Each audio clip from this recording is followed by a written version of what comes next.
So I'm here now.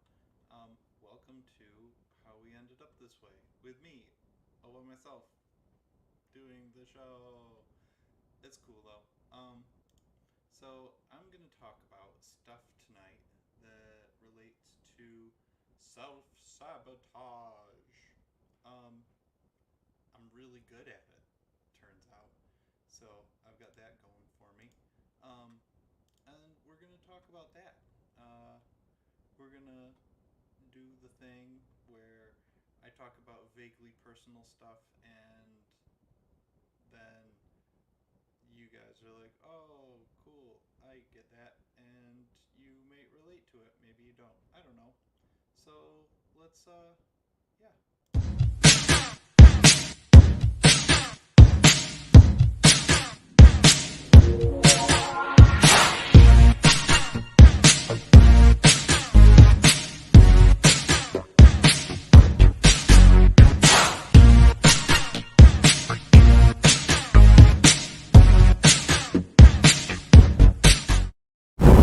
Okay, so I'm back. This is week 4 of the Dana Show, where I talk about things that I think about and that I deal with on the day to day. And hopefully, you might get something from it, and maybe it'll help you. I don't know. Today, I think I will talk about self sabotage. Just something that I was reading about recently. I do a lot of it. A lot of it.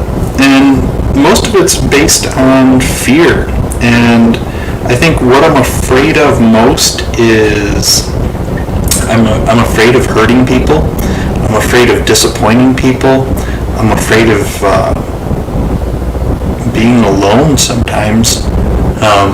Afraid of dying alone. I'm afraid of failure. I'm afraid of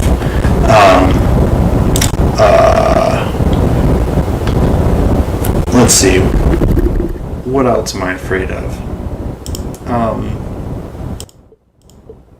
I'm afraid my mic was turned up too high. Thanks, Ryan. um, Hopefully that's better. Um, yeah, I'm afraid of not providing enough for my children. I'm afraid of not being a good example for them. My children are a big source of anxiety for me. Um, the the hard thing that I think a lot of us have a problem with self-sabotage is that a lot of times we don't even recognize when we're doing it. I think I do it on autopilot. If I can catch myself actually not paying attention to whatever it is I'm frantically doing, that's probably me self-sabotaging. Um, yeah, a good example is binge eating. Do I love to eat? It's I think people that self-sabotage, especially due to anxiety and depression, they tend to restrict something that they like and kind of like as a system of control, like try to not do it at all. And then when they break, they do it excessively to an extreme. Um, it's really easy to self-sabotage with uh, drug addictions, any addictions really. Um, could be porn, sex, drugs, alcohol, whatever. I'm trying to think, what else can you be addicted to? Coffee? I don't know. I guess that falls in drugs. Um, so yeah, for me it's eating. If I'm not, especially if the environment's crazy too, like especially going out to eat. When I go out to eat, there's so much stimulation around me. I'm worried about embarrassing the person I'm with or making sure the person I'm with is having a good time. Does the person I'm with enjoy the food that they're having? Is my portion going to be really small? Is the food going to be cooked right? Am I going to get my order right? And so there's a lot going on. There's everybody else's conversations. If you're somebody that's always kind of scanning their surroundings, trying to get a foothold for how they feel in a certain situation. That sort of thing can give you a lot of stress. Like in a restaurant, listening to side conversations, things that are making people anxious, the tone in people's voices when they're talking about things at the dinner table. There's a lot going on at a restaurant. And as I don't know if it's more self-sabotage or a coping mechanism, but it can be both. Eating, I mean, biologically speaking, when you eat food as you're getting full, it triggers your body to release serotonin, which makes you feel relaxed, makes you feel happier. So I think a lot of people eat for that. They eat for that comfort feeling, or lack of feeling. I mean, sometimes I eat to an extreme just so I can only feel full. I will literally eat until I'm uncomfortably full, where it feels like I'm having like congestive heart failure, where like it's almost like hard to breathe sometimes, and just so I don't have to feel anything else except full. There's nothing worse than generalized anxiety, where it's just always kind of there. You're always kind of on a knife's edge. You're always worried. It's not great. So eating's one of those things where it's a self-sabotaging behavior, it's a coping mechanism, it's a method of self-medicating. But I do it on autopilot. I don't even really notice that I'm doing it. And then even when I do notice I'm doing it, it's almost like my conscious observation of it hops to the back seat. And I'm like, yeah, I know I'm doing the thing. Can't stop it. It's in control now. There it goes. I'm eating. Got to do it. Then after comes the guilt and the shame, and did I embarrass the person I was with? Did I look bad to them? Did I offend anybody by the way I ate, how much I ate? And then that triggers more anxiety. I mean, there's all sorts of ways you can talk about self-sabotaging behavior. That's just one of mine. I have more. One that I tend to be really good at is procrastination.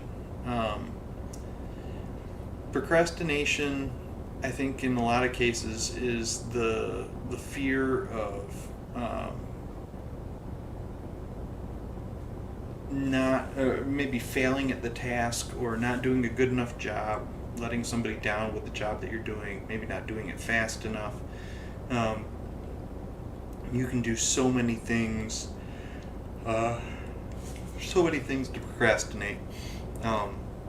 A great thing that I do is I overeducate myself on whatever it is that I'm procrastinating about. Let's say I have to do something fairly simple. I was chosen to, say, pick the meal for a holiday, and rather than start making a list of things and come up with a menu and talking to people ahead of time, I'll dive into research and what's the proper meal for this holiday. Let's look into the history of this holiday. Let's find out the anthropological background of everything from this holiday to make it into the most authentic thing, because I don't want to fail. I don't want to let anybody down for this holiday. I want to make sure everything's perfect. Let's research right now. I know how much I think I know everything about this holiday. I have good ideas for the conversation. What can I do next? So each different step is a way of self-sabotaging.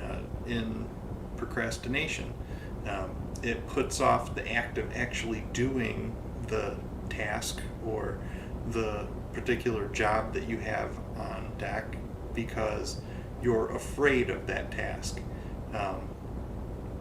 Do it with everything. It can be work related. You can sabotage yourself with procrastination at work. There's so many ways to do it. You can catastrophize whatever it is that you have to do. Really like analyzing the job, putting pieces that are overly complex into it, making it into something that seems insurmountable. And it's not something that you are doing consciously. It's just a mindless, wait, you just don't like it and you don't want to do it. Oh, yeah. I mean, obviously. We got Jeffrey chiming in. Thank you for watching. Procrastinating, yeah, you just don't like it. You don't want to do it. Absolutely. I mean, you've got. Why don't you like it? I mean, who cares if you don't like it? Maybe it's work. I mean, let's face it. I love all my coworkers, and I couldn't say anything better about any one of them. I have a great boss. Everybody I work with is responsible, intelligent, easy to get along with. They're great friends. But the actual job I do is tedious and mind-numbing and repetitive and bureaucratic, and it's not great. There's nothing fun about it. Occasionally I get a little fun job where I can kind of get sidetracked helping somebody out researching some obscure something or another. But generally my job sucks and I just don't want to do it. So it's hard to break that procrastination. There's little tools I use. Psychologically, what seems to work the best for me is a little bit of exercise. I'll get up from my desk and go all the way down to the basement and hike all the way up the stairs back up to my floor, and that wakes me up a little bit, kind of clears my head, gets rid of some of the cobwebs. Another thing I do if I can't do something like that is the countdown. It's kind of an easy thing. There's so many psychological cues we have for going backwards and counting down to initiate a task. Like the first thing that most people think about is like a rocket countdown. Like when you get to 0, the rocket ship does blast off. Pew! So it's already in your head. You're going to count down. When you get to 0, a thing is going to happen. Something is going to launch. A race is going to start. Something is going to explode. That's what the countdown is. So you're like, from youth, you're psychologically wired to, when you hear numbers counting down, when you hit 0, something happens. It's a great way to break procrastination cycle. When you need to do something, you're like, I'm going to do it when I get to 0, 10, 9, or 5, 4, 3, whatever. You get to 0 and you just do it. I procrastinated, and that's why this show was 2 minutes late. I was reading something related to the show because I wanted to be overly prepared for everything I was going to talk about. And then I was trying to make sure that my mic and the camera and everything was working. There's no way to avoid procrastination, but there's a lot of ways I can identify it now, and I can combat it. There's a lot of things we do to self-sabotage. It's if you shut yourself down, at least it gives you the control that you're the one doing it. This is something else I'm talking about, putting yourself down. Putting yourself down as a system of control, almost like setting a control fire to put out a forest fire. If you put yourself down, if you cut yourself down in a certain way, if you sabotage yourself, it prevents somebody else from hurting you in that way. If you can do it on your own, then nobody else is going to do it for you. I mean, it's like, it's the funny meme that's been going around. It's like, don't let somebody else ruin your day. You can ruin it just fine on your own. And you do.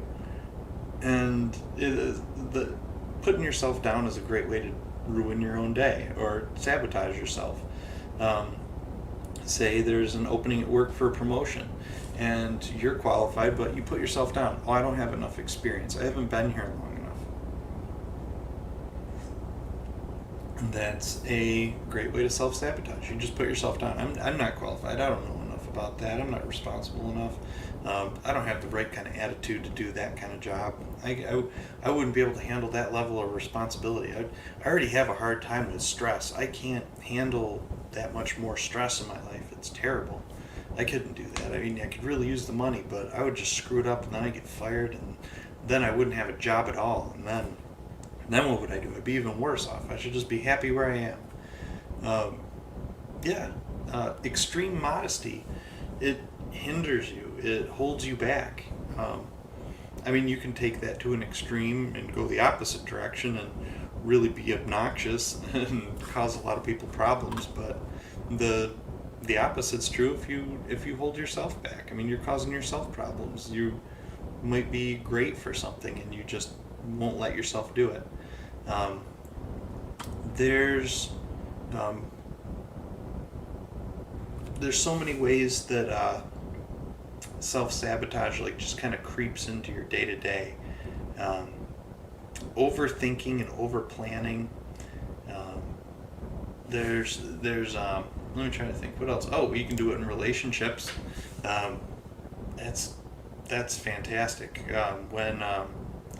When you recognize something about yourself that you don't think your partner is going to like, and you bring it right to the surface and make sure that that gets in their face to like, well, yeah, I threw that out there to make sure that I was in control of messing up this interaction. Like, I'm not gonna let it accidentally happen. I'll make sure it happens, so I'm in control of it at least.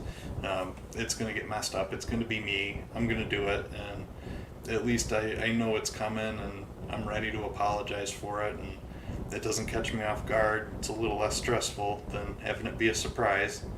Um, I think I've done that a few times. Holidays, birthdays, um, just knowing that it's a difficult time and just, I don't know, almost preparing yourself for that thing to happen, and then it does. Um, yeah, that's not great. And it's hard for people to be sympathetic or have empathy for you when you're doing stuff like that, because you're not doing it for attention. You're doing it because you're scared. You're scared. You're doing it because you're scared of something. Yeah. Um, you're not doing it for attention. I think a lot of people think it's attention seeking behavior. And really, you're just scared of being out of control. You're scared of being judged. You're scared of the unknown. And it's not to manipulate people. It's just because you can't help but have a situation occur so that you can avoid it being worse or hurting you or other people more. Um, it's just a system of controlling what you think is your own self-destructive behavior. Like when you go skiing and they trigger the avalanche so they know when it's going to happen and everybody's safe. Like trying to trigger it in a controlled, easy to handle way. Like maybe have that stress get to you and have your little freak out before you go out. Like ramp yourself up and get it out of the way before you go out and you're with friends or more family or at the dinner table. Like just get it out of your system now. There it is. Okay, it's under control now. Got it out.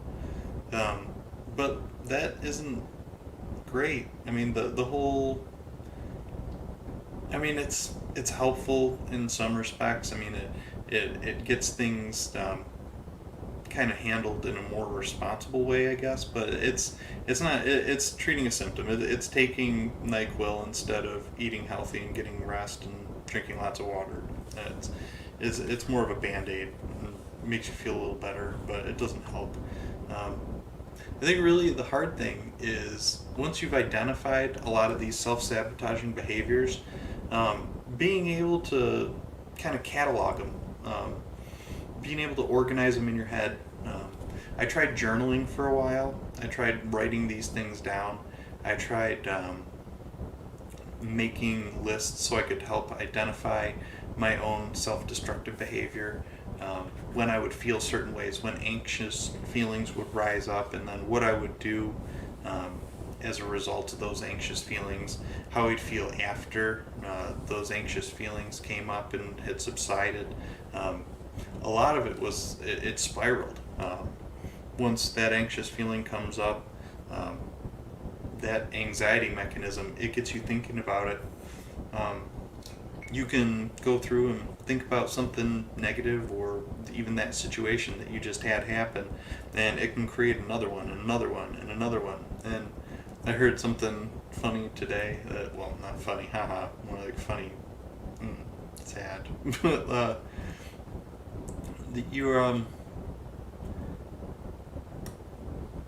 you can't stop yourself once it starts.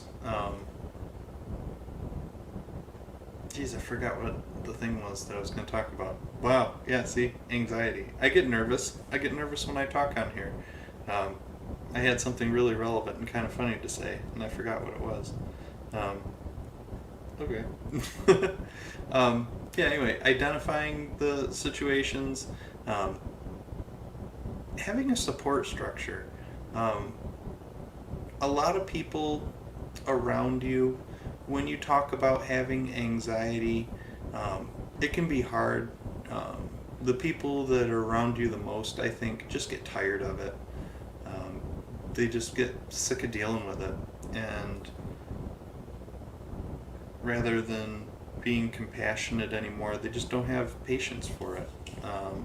Friends kind of drop off, you isolate, you realize that your depression and your negative behavior is bringing people down, and that's the last thing you want to do. At least that's me. I don't want to make anybody sad. I don't want to be around people if I'm going to be sad, because I know I'll bring them down. I don't want to do that. So I'll isolate myself. I know the people that care about you don't really care what kind of mood you're in. I don't know, the best people. I mean, I don't care when somebody's sad. If somebody's having a hard time, I prefer to be around people that are sad. I really know how that feels. I can identify a lot of similarities, and I really feel good about being there for somebody when they're going through something hard, because I know what it's like. So I guess you just have to kind of surround yourself with people that have that same kind of mentality, ones that don't blame you for how you feel, and the people that really do want to actively be there for you. Having a good support structure, being around friends that don't enable negative behavior. It's kind of amazing how people saying things that are similar in different ways and in different contexts can come across totally different. Like when there's a person that says something that regularly you feel kind of attacked by, or that hurts your feelings, they can say something kind of inconsequential, like, man, sure, it would be nice if you weren't sad all the time. And it doesn't sound like a big poke, but when it's somebody that you care about, it can hurt. And it's not, they didn't say anything generally hurtful. They didn't say anything to, I mean, it wasn't like they were screaming at you. It wasn't like they were calling you names or picking on you. It was just a comment. And it can sting. And you feel guilty for making their life harder. You feel guilty for making them sad when they didn't have to feel that way. You feel bad for kind of souring their environment, and you withdraw and you get quiet and you keep things in, just because you don't want to hurt somebody or make somebody sad.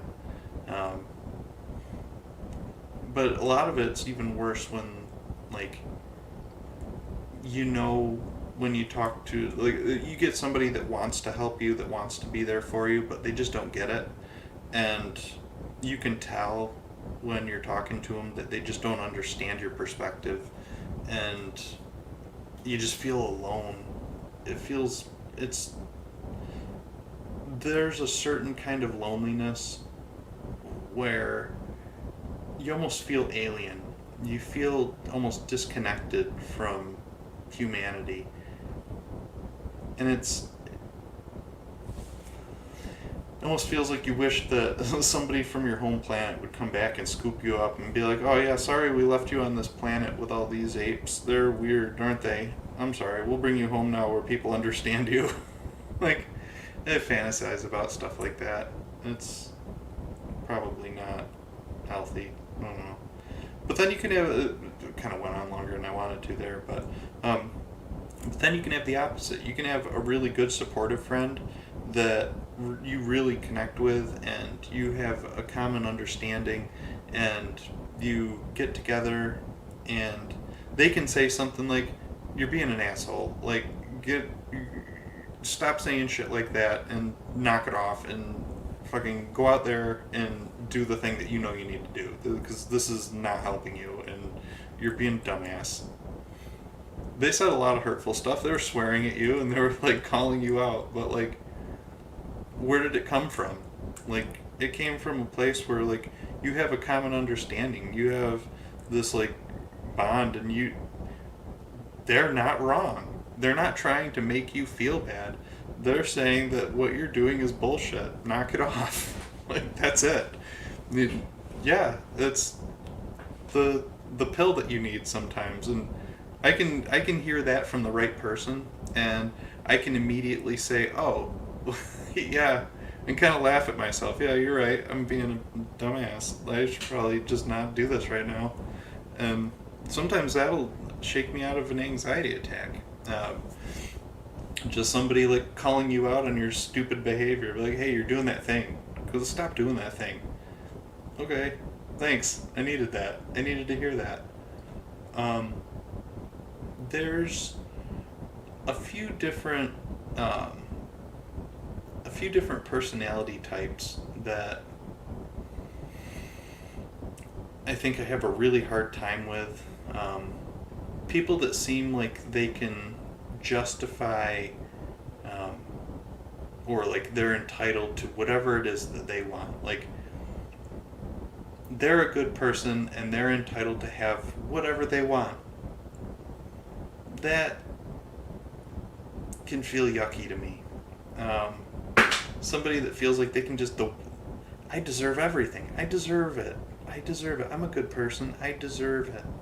I worked hard. I deserve it.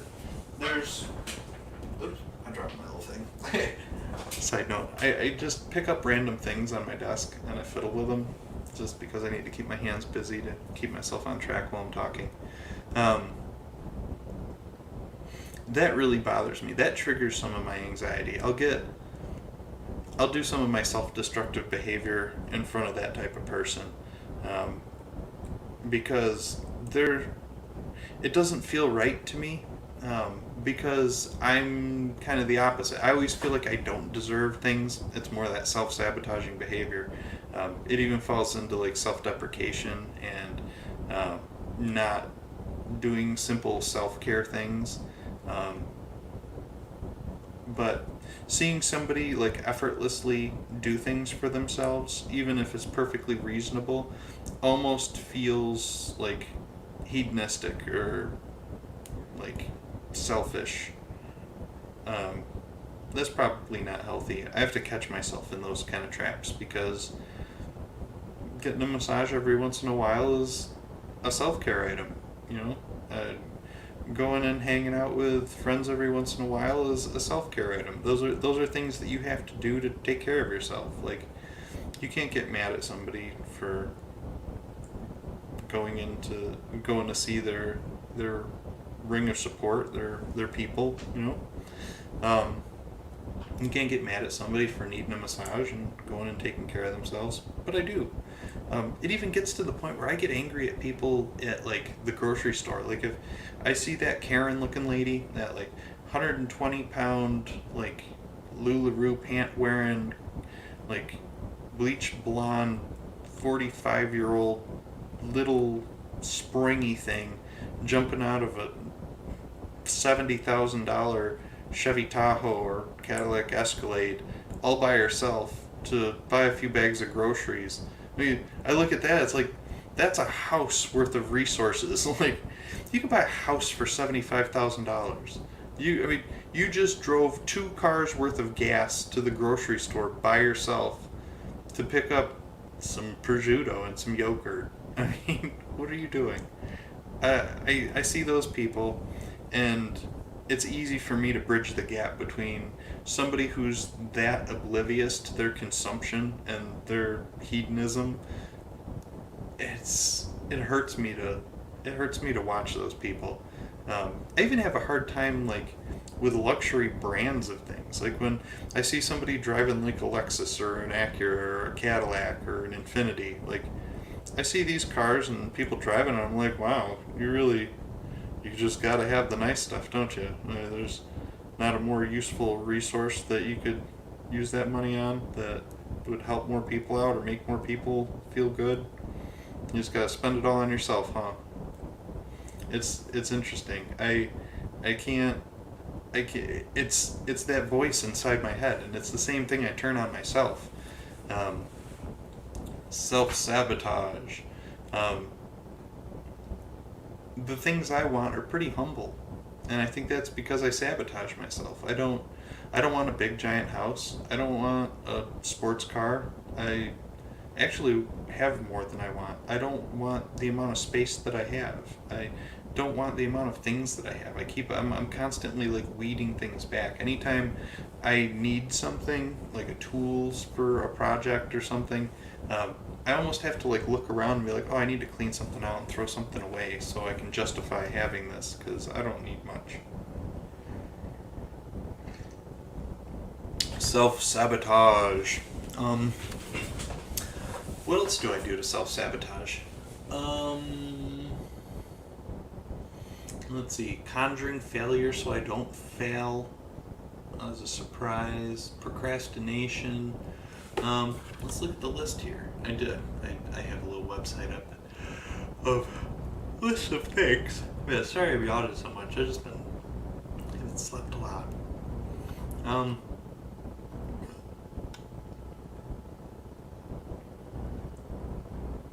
Low self-esteem. Yeah, I mean, a lot of these things spiral into other stuff.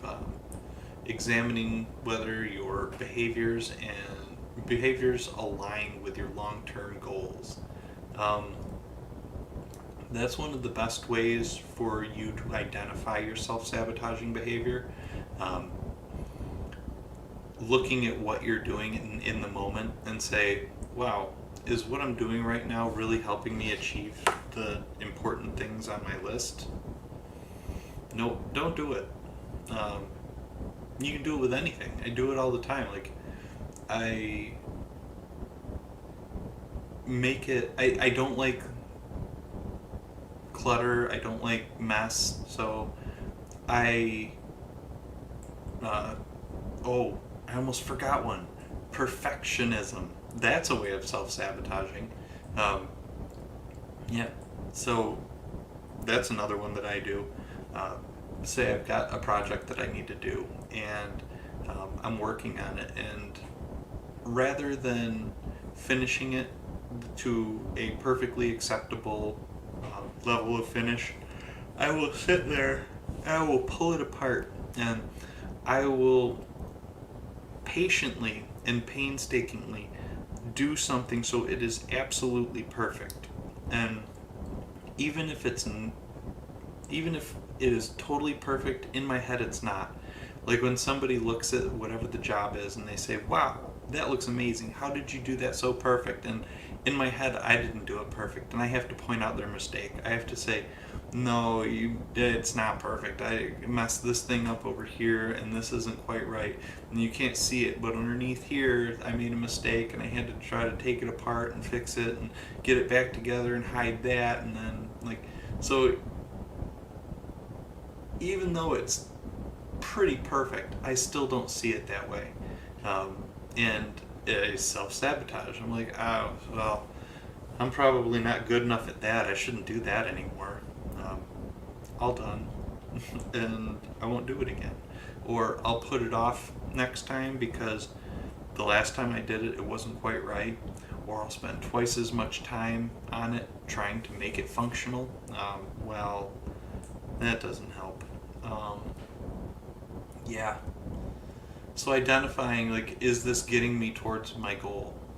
Is what I'm doing getting me towards my goal? If I want to make dinner and I start cleaning, there's a few things that I may have to clean up, like cleaning out the sink, cleaning off the counters, making sure everything's ready to start making dinner. But I'll get sidetracked and I'll take it to the next degree. Oh yeah, I probably should feed the cats. I probably need to feed the dog. Oh, there's crumbs everywhere. I need to wipe those little dog food crumbs up. Oh, there's this thing of cat hair. Let me get the vacuum. I'm gonna vacuum this up real quick. Open the fridge and there's a little puddle of something on the shelf there. Not a big deal, but I need to clean that up right now before I do anything. Then go back. Oh man, this pot's dirty. I really wanted to use that pot to cook tonight. I better clean that pot. Then you just spiral. You have to say, well, what am I doing right now? Is this helping me make dinner? No. Okay. Countdown. Make dinner. 3, 2, 1. Make dinner.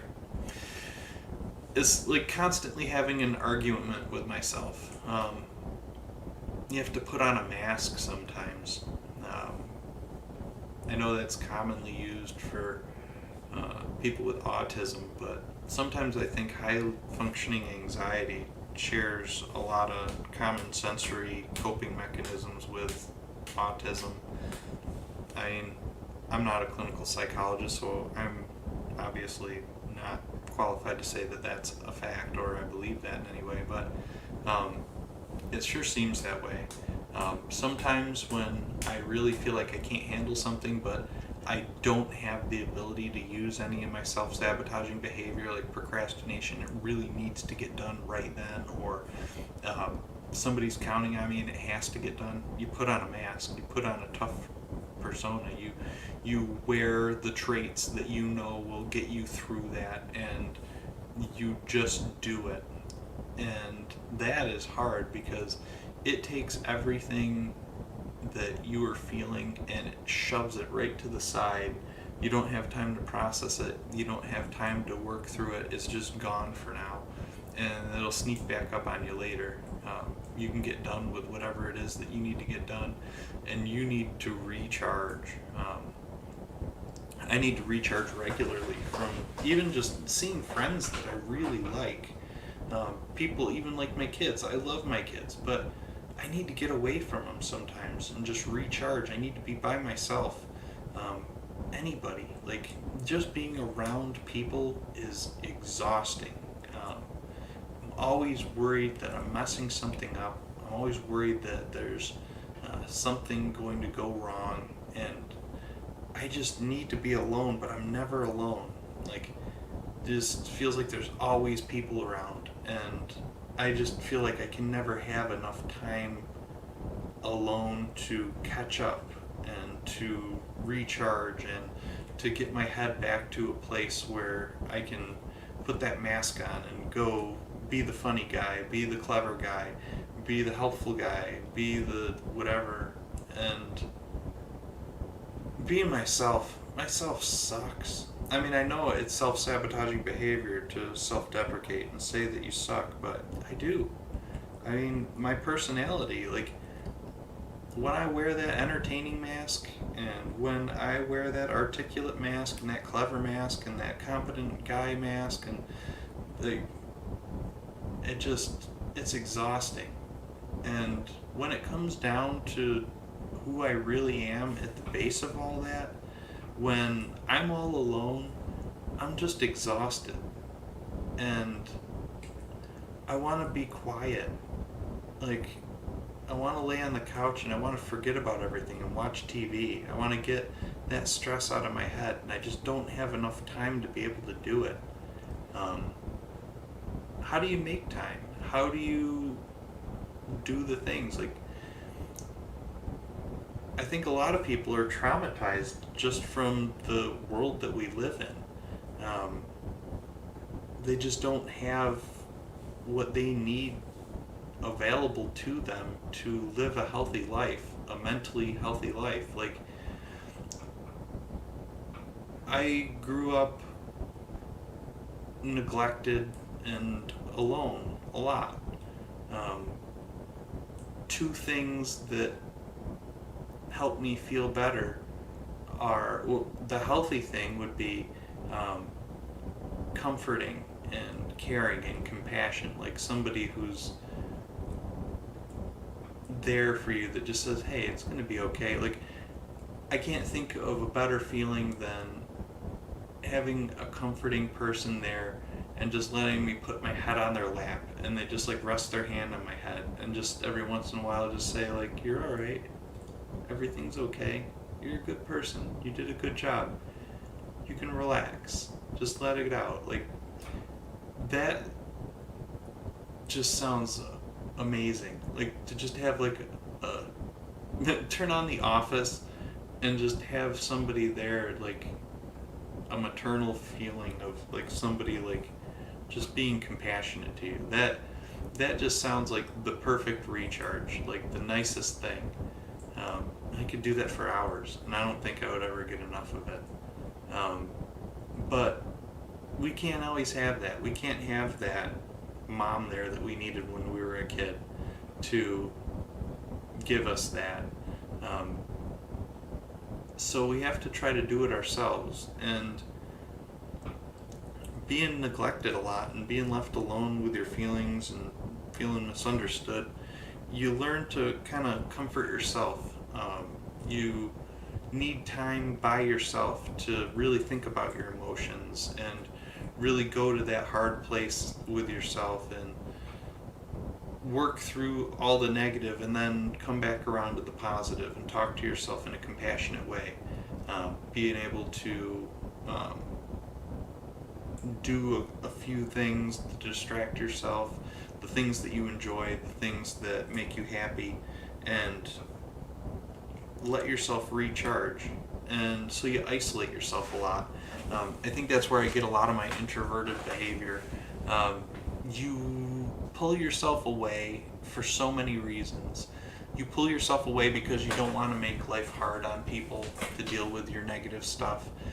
You pull away because you don't feel safe around the situation you're in. Like you're worried that you're gonna mess up. You're worried that things are just gonna blow up, and so it's better to isolate yourself. You don't want to cause problems, and you can feel them coming.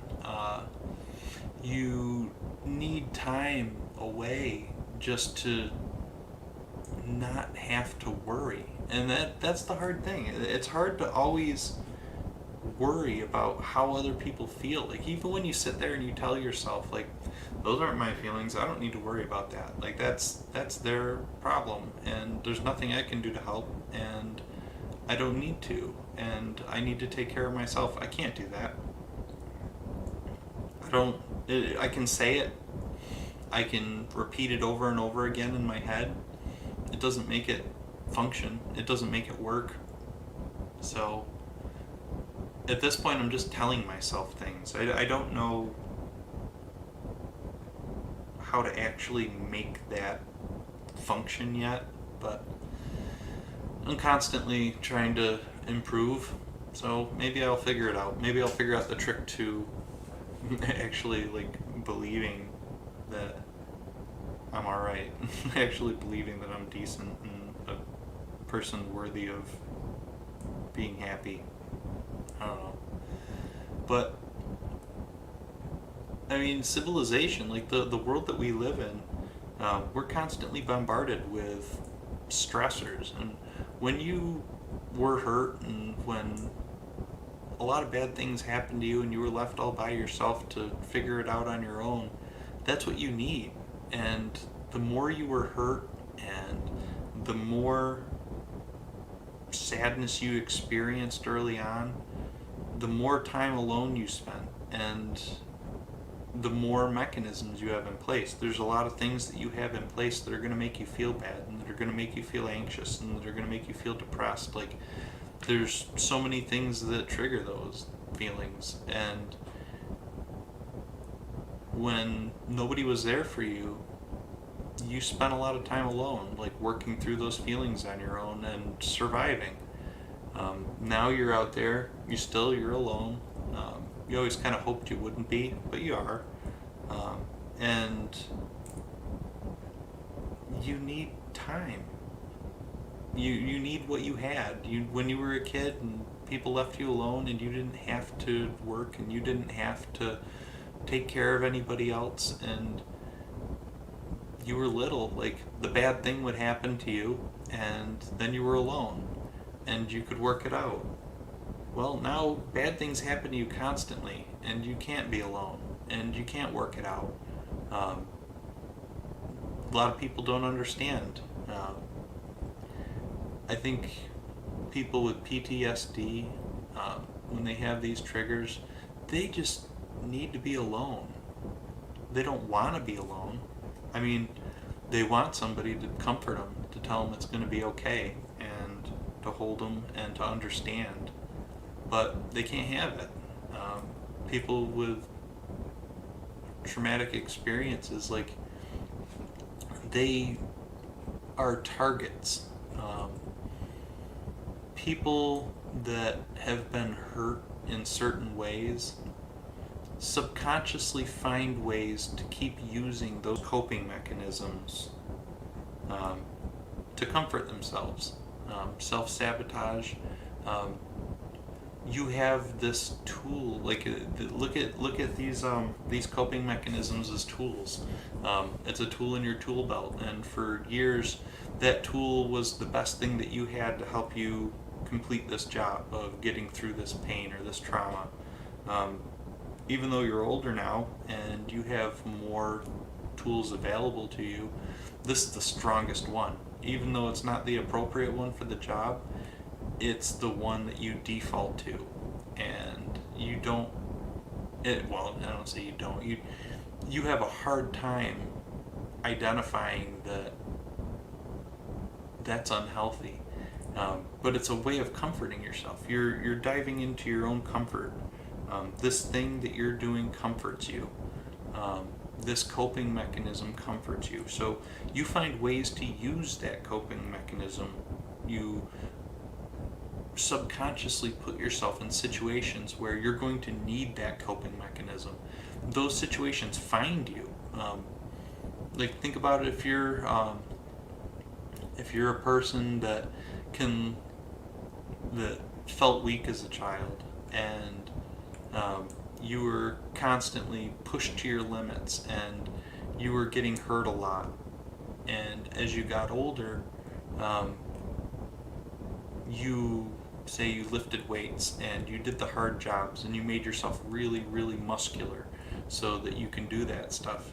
Well, people are going to find you. They're going to find that, oh man, I have a really heavy job. I have something really heavy. I know who can handle it. This person can take it. They're strong. They can lift it. They can help me with it. And that was a coping mechanism. They don't want to always be pushed to the limit. They don't want to be tested. They don't want to be hurt. But those situations find them because they've created this coping mechanism specific to that type of trauma. Well, I'm not going to get crushed by this piano because I have to be strong enough to lift it. Oh, thank you for lifting my piano.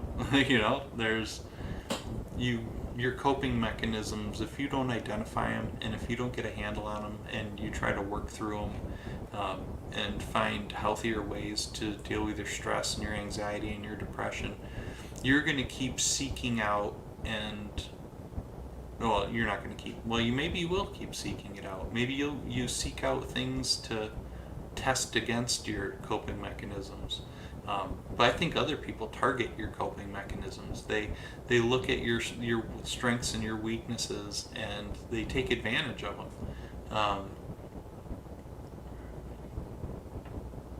And you're okay to go along with that because it means that you get to use your coping mechanisms to comfort yourself. That sucks. I think one of the healthiest things that a person can do that has a hard time with self-sabotaging behavior is identifying it, and then once you've identified your self-sabotaging behavior, being able to set boundaries is one of the most powerful, but one of the hardest things to do. Even doing it with yourself, like setting a boundary with yourself, like with me, like eating. Like, I'm gonna set a boundary with myself. I'm not gonna eat so much. Like, I'm gonna take myself out of the chaos of dinner time, all the noise and people fighting and arguing and not sitting down and running around and kids making messes and needing drinks and clanging objects and all this stimulation. I'm not going to let that tell me how to eat my dinner. I'm going to slowly take a bite, and I'm going to enjoy the bite, and I'm not going to overeat. I'm going to eat a normal amount. You set a boundary with yourself. Set a boundary with somebody else. Somebody that wants to blame you for how they feel. Okay. No. I'm gonna set a boundary there. Be like, no, I can't. I don't want to be part of that. I'd rather be alone. I mean, you call it self-isolating, I think, in a lot of cases, but sometimes self-isolating is out of necessity. Like, you need to do it. Like, you need that time alone. You need that recharge. You need that quiet, that lack of sensory input. So sometimes you're not isolating yourself out of self-deprecation and worry that you're going to mess up. Sometimes you have to isolate yourself just so you can have a minute. Like, I can spend a whole day by myself and it's still not enough. What's crazy is, like, sometimes when I think about being alone, like, what if I was alone for the rest of my life? Or, like, man, it sure sounds lonely to just, like, live in a cabin out in the woods and have nobody around. But when I'm actually alone and keeping myself company, it's when I'm at my calmest, and it's when I feel like I'm myself. It's hard for me to feel like myself when I'm around other people. Like, I tailor myself. I tailor my behavior. I tailor my attitude. I tailor my personality for each person that I'm around to make their experience with me as good as it can be. Because I'm always worried that I'm going to mess up. That's cool. Well, I don't know. I think I've talked long enough. I'm going down some weird rabbit holes. But yeah, self-sabotage. Recognize what you're doing. Procrastination, negative self-talk, isolation, perfectionism. There's so many ways you can self-sabotage, but recognize it and do the opposite. Step away from that self-sabotaging behavior. Step into something uncomfortable sometimes. Yeah, it might stress you out and you might need to take time for yourself after, but do what you don't want to do. Sometimes what you want to do is a coping mechanism. Sometimes you just want that comfortable routine, to everything to stay the same and everything to be predictable. But a lot of times that's what made you feel the way you feel. That repeated, not quite good enough situation that kind of hurt. You got to take a step back and look at what you're doing, identify that, and do the opposite. You have to push yourself into uncomfortable situations sometimes, and sometimes you feel better after. When you're recharging and you think about it, there's less negative things for you to think about. You didn't do the same old thing. You did something new. You were proactive. There's nothing to ruminate about. There's nothing to feel bad about anymore. You've worked past it, and you are proud of yourself. That stops a lot of negative thought, a lot of negative self-narration. Yeah. So, I hope everybody has a good day or night, or whenever you're listening to this. Be nice to yourself. We all make mistakes. Don't always feel so bad. I tend to feel way worse than I think I should in a lot of cases. I'm trying to work on that. But yeah, take a step back. Try to look at what you're doing. Does it align with your goals? Is it helping you? Or is it hurting you? Is it making it hard for you to achieve your goals? And find a way to change it. Give yourself time. Don't be all or nothing. You can't do everything perfectly the first time. Incrementally, you'll get better at it. You're going to mess up. Everybody messes up. I mess up constantly. I need to teach myself that that's okay. I need to not feel like a piece of garbage every time I make a little mistake. And you can do it too. I'm optimistic that I will improve my self-sabotaging behavior. I'm optimistic that I'll find a balance in my life that reaches my goals. And I have to stay that way because I really just hope that I don't have to be sad forever. And I hope that you found something useful in what we talked about tonight. I hope you maybe learned some kind of insight in identifying some of your own bullshit, and you can use some of the things I talked about to help you kind of see through it and move past it. Always try to make yourself a little bit better. Always try to improve yourself, even if it's just a little bit at a time. So I hope everybody